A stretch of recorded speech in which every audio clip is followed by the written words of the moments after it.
Welcome, dear listeners, to our exploration of one of the most pivotal moments in human history, the Manhattan Project. Today, we embark on a fascinating journey through the earliest history of this groundbreaking endeavor, which would forever alter the course of science, politics, and warfare. As we delve into the precursors and origins of the Manhattan Project, let us transport ourselves to the tumultuous years preceding World War II. It was amidst the gathering storm clouds of war in Europe that a small group of visionary scientists began to sound the alarm about the potential for nuclear weapons. In 1939, physicist Albert Einstein, then residing in the United States, penned a letter to President Franklin D. Roosevelt, warning of the possibility that Germany might develop an atomic bomb. This letter, dated August 2, 1939, was a clarion call that would set in motion a chain of events leading to the creation of the Manhattan Project. As we navigate the early history of this project, let us find ourselves in the vibrant city of New York, where in October 1939, a meeting took place at Columbia University between Enrico Fermi, Leo Szilard, and Eugene Wigner. These brilliant minds discussed the feasibility of creating a nuclear chain reaction, an idea that had been simmering in the scientific community for years. The location was the Pupin Physics Laboratories, a hub of intellectual curiosity and innovation, where the seeds of the Manhattan Project were first sown. In the following months, the pace of events quickened. In 1940, the British government established the Maud Committee to investigate the possibility of developing an atomic bomb.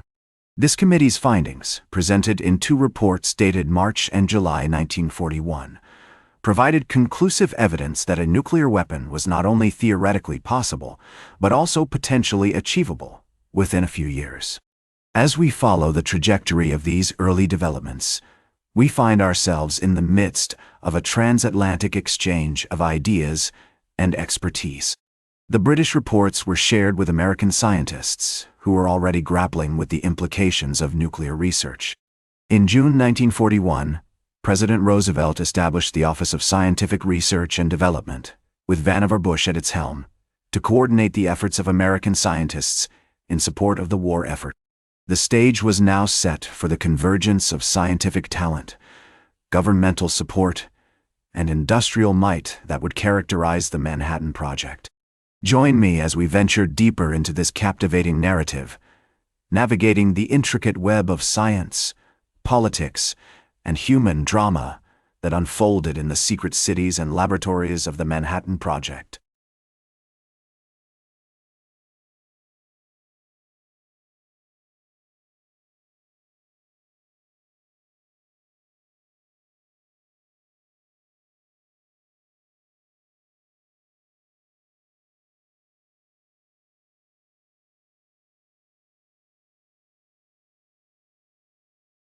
Welcome back to our journey through the history of the Manhattan Project, dear listeners. As we transition from the earliest precursors and origins of this groundbreaking endeavor, we now find ourselves at the threshold of its most pivotal and transformative period. It is here, in the midst of World War II, that the Manhattan Project reaches its zenith, a time marked by unprecedented scientific collaboration, technological innovation, and industrial might.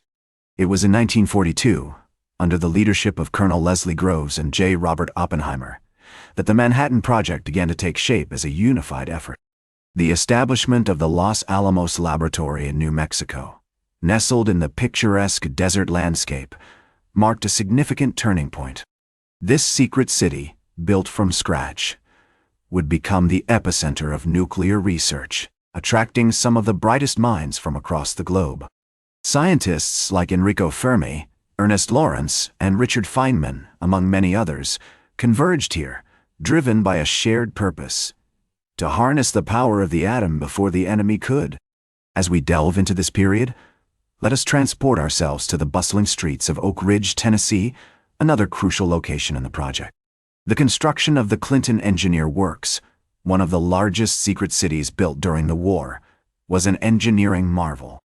Thousands of workers labored day and night to build the facilities necessary for uranium separation and production, unaware of the ultimate purpose of their work, but driven by patriotism and the urgency of the war effort. The year 1943 saw significant milestones achieved by the Manhattan Project. In Chicago, beneath the bleachers of Stagg Field at the University of Chicago, Enrico Fermi successfully initiated the first controlled nuclear chain reaction on December 2, 1942. This experiment, known as Chicago Pile 1, was a critical step towards proving that a self-sustaining nuclear reaction could be achieved, paving the way for the development of an atomic bomb. As we explore this golden age of the Manhattan Project, it becomes clear that the collaboration and dedication of its participants were the keys to its success. In the words of J. Robert Oppenheimer, the optimist thinks this is the best of all possible worlds. The pessimist fears it is true. This quote encapsulates the duality of feelings among those involved. The hope for a better future, coupled with the fear of the immense power they were unleashing. One of the most illustrative examples of the project's scale and complexity is the story of the women who worked at Oak Ridge, often referred to as the Calitron Girls. These women, many of whom were not scientists themselves, operated the Calitrons, massive machines used for uranium enrichment. Their work was crucial, yet they were kept in the dark about the specifics of their contributions, embodying the secrecy and dedication that characterized the Manhattan Project. The summer of 1945 marked the culmination of these efforts with the successful detonation of atomic bombs in Alamogordo, New Mexico, on July 16th, and subsequently over Hiroshima and Nagasaki in August. These events would forever change the course of history, ending World War II, but also ushering in the nuclear age. The achievements of this period are a testament to what can be accomplished through collective effort, scientific ingenuity, and technological advancement. However, they also underscore the profound responsibilities that come with such power. Join me as we navigate this complex and intriguing chapter in human history, reflecting on the enduring impact of the Manhattan Project on science, politics, and society.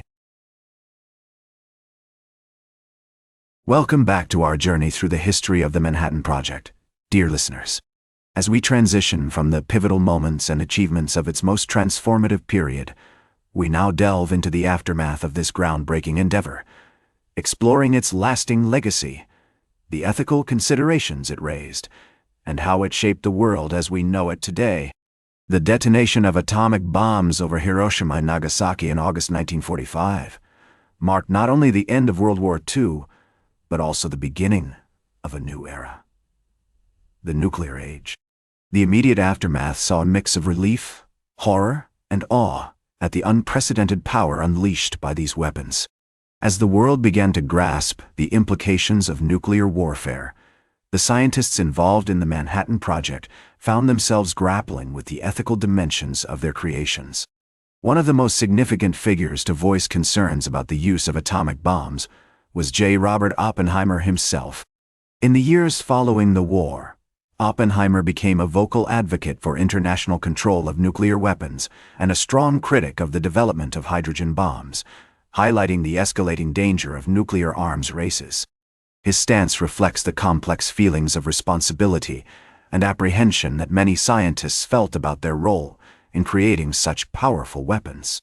The establishment of the Atomic Energy Commission in 1946 was a direct response to the need for regulating and overseeing the development and use of nuclear energy and weapons in the United States.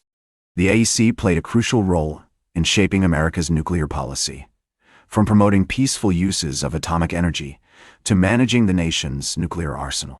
As the Cold War unfolded, the legacy of the Manhattan Project became deeply intertwined with the geopolitics of the time. The nuclear arms race between the United States and the Soviet Union led to an era of deterrence, where the threat of mutual destruction was seen as a means of maintaining peace.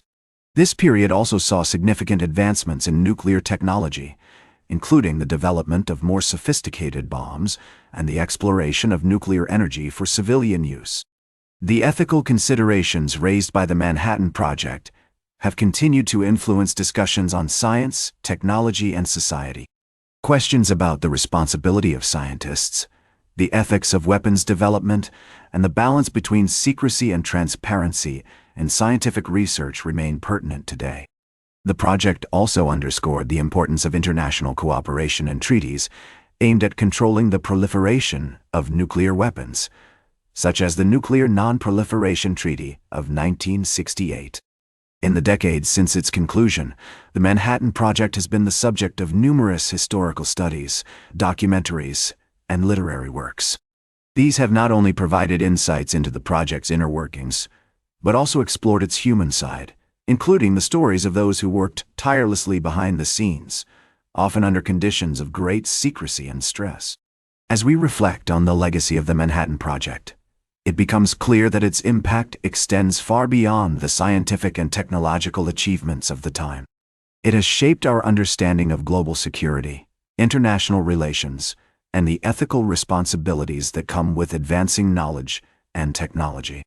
Today, as the world continues to navigate the complexities of nuclear deterrence, disarmament, and the peaceful use of atomic energy, the lessons learned from the Manhattan Project remain more relevant than ever. In conclusion, the aftermath of the Manhattan Project represents a complex and multifaceted chapter in human history, marked by both profound achievements and daunting challenges.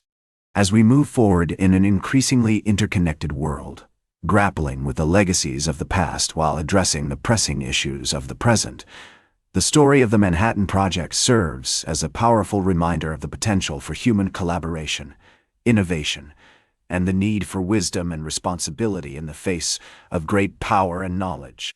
Thank you for joining me on this journey through the history of the Manhattan Project. That's all for today's History with Herodotus. Remember to like, share, and subscribe. And until next time, remember that to understand the present, we must first understand the past.